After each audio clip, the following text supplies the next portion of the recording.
राजमाता आणि राष्ट्रमाता म्हणून ज्यांना गौरवलं गेलं त्या जिजाऊ मासाहेब यांच्या पवित्र स्मृतीला अभिवादन करतोय। रायगडावर खडे बसरले शिवरायांच्या पायी, रायगडावर खडे बसरले शिवरायांच्या पायी, हिरे माणिक मोती हीच खरी दौलत दुसरी आम्हा नाही। या भूमंडाच्या ठाई आणि धर्मरक्षणापायी स्वामी समर्थांचा भगवा ध्वज ज्याने आपल्या खांद्यावरती घेतला आणि उराशी स्वप्न बाळगलं, हे हिंदवी स्वराज्य व्हावं, ते हिंदवी स्वराज्य संस्थापक महाराष्ट्राचे आराध्य दैवत जोपर्यंत या पृथ्वीतळावरती चंद्र आणि सूर्य आहे तोपर्यंत ज्यांचं नाव पुटलं जाऊ शकत नाही।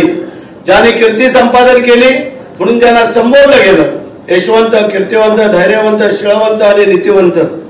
32 मनाच्या सोन्याच्या सिंहासनावरती आरूढ होणारा जगातला एकमेव राजा, राजाधिराज राजे शिवछत्रपती महाराज यांना आपल्या सगळ्यांच्या वतीने त्रिवार मानाचा मुजरा करतो। सिंहाच्या जबड्यात घालून हात मोजितो दात, जात ही मराठ्यांची ज्यांना धर्मवीर ही पदवी बहाल करण्यात आली ते शूरवीर संभाजी महाराज यांनाही सगळ्यांच्या वतीने मानाचा मुजरा करतो। आधी लगीन कोंढाण्याचा आणि मग माझ्या रायबाचा असं ज्याने आपल्या रक्ताने अमर इतिहास लिहिला गेला त्या शूरवीर नरवीर तानाजी मालुसरे यांना वंदन करतोय। मराठी मनाचे मानवबिंदू हिंदुहृदय सम्राट आदरणीय सरसेनापती बाळासाहेब ठाकरे, धर्मवीर आनंदीगे साहेबांना वंदन करतो। आणि आज आपल्या या अत्यंत शुभ कार्यक्रमासाठी उपस्थित असलेले या राज्याचे उपमुख्यमंत्री, आपल्या सगळ्यांचे आणि आपल्या शिवसेनेचे नेते आदरणीय एकनाथ शिंदे साहेब ज्यांचा आजचा जन्मदिवस, आज या ठिकाणी या दुग्ध शर्करा योग या थिएटरचं उद्घाटन आणि भाईंचा जन्मदिवस आज या ठिकाणी संपन्न होतोय ते आपल्या सगळ्यांचे आदरणीय मार्गदर्शक रामदासभाई कदम, आत्ताच आपले पालकमंत्री पुढच्या कार्यक्रमाला गेलेले, एक धक्का जोर का धक्का आज या ठिकाणी गुहागरला द्यायचा त्यासाठी ते मला वाटतं पुढे गेले।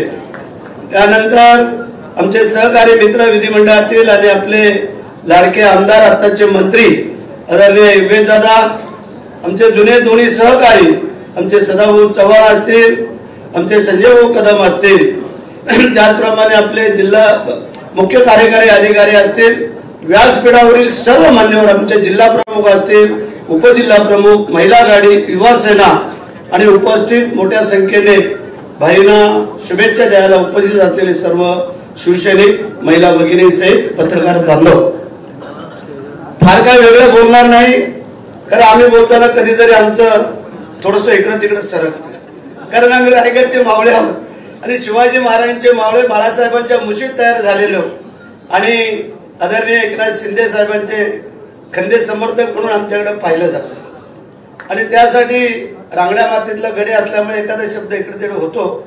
शिंदे साहेब घेतात समजून, कधीतरी तंबी देतात आम्हाला, पण ते प्रेमाने भाई आम्हाला मार्गदर्शन करत असतात काही गोष्टी, कारण एवढं वर्ष पेरलेलं आहे त्यामुळे त्यात सगळं उगवलेलं आहे, हे कोणाला वेगळं सांगायची आवश्यकता नाही आहे। भाई आपल्या कारकिर्दीमध्ये अनेक चांगली कामं केली असेल आपण, परंतु आपल्या सहित योग्यच्या कारकिर्दीमध्ये जे आजचं हे सभागृह हे आपल्या जनतेसाठी आज खुलं करून देतो आपण शिंदे साहेबांच्या शुभ हस्ते, त्यासाठी योगेशला पण तेवढे धन्यवाद देणं गरजेचं आहे, कारण त्याचा पाठपुरावा लागतो।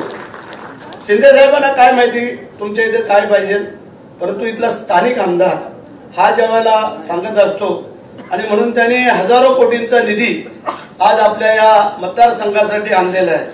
आता आम्ही बॉर्डरला आहोत शेजारी शेजारी, कारण एक पाय योगेशचा आमच्या मतदारसंघामध्ये असतो, कारण एक तर गाव असं आहे की तो 3-4 तालुक्याला विभागला गेलेला वरती देवाचा डोंगर, आणि त्यासाठी वेगळं काय सांगण्याची आवश्यकता नाही, पण असो आज एक चांगलं आणि सुंदर आपल्या कोकणातलं एक नाट्यगृह आज आपल्या जन्मदिवसाच्या दिवशी आदरणीय शिंदे साहेबांच्या शुभ हस्ते आज याचं उद्घाटन संपन्न झालेलं आहे।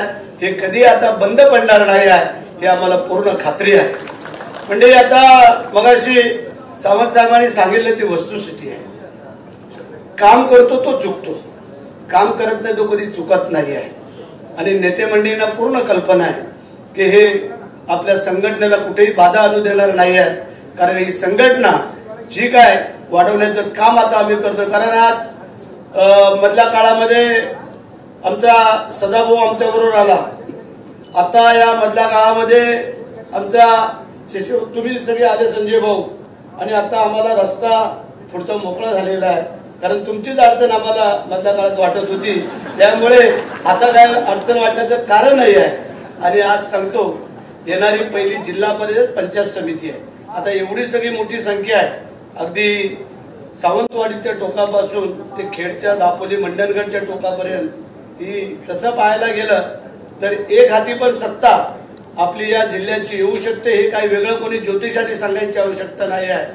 परंतु जो साहेब आदेश देतील, आपण महायुतीत लढायचं काय लढायचं ते 3 नेते मंडळी हे ठरवतील, ते आम्ही मान्य करू पूर्ण कोकणामध्ये.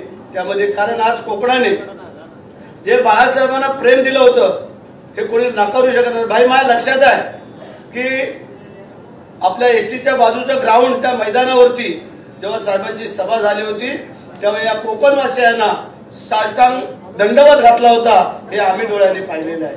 आणि म्हणून तेच प्रेम पुन्हा एकनाथ शिंदे साहेबांना दिलेलं आहे लोकांनी या कोकणातल्या. आज जर आपण पाहिलं तर कोकणातल्या 5 जिल्ह्यामध्ये संपूर्ण महाराष्ट्र इतर आणि 5 जिल्हे यातले जर आपण आमदारांची संख्या बघितली साहेब, तर सगळ्यात जास्त आमदार हे आपल्या कोकणाने या शिवसेनेला दिलेल्या आहेत, हे कोणाला नाकारता येणार नाही आहे. आणि म्हणून आजचा हा शुभ दिवस मी पुन्हा एकदा माझ्या रायगड जिल्ह्याच्या वतीने, माझ्या महाड विधानसभा मतदारसंघाच्या वतीने आणि आमच्या गोगावले कुटुंबियांच्या वतीने भाई तुम्हाला शतायुष्य व्हावं आणि तुम जिओ हजारो साल, साल के दिन हो 50,000. आणि असंच मार्गदर्शन पर आम्हाला मार्गदर्शन करत राहावं सगळ्या शिवसैनिकांना, आम्हा सगळ्या मान्यवरांना.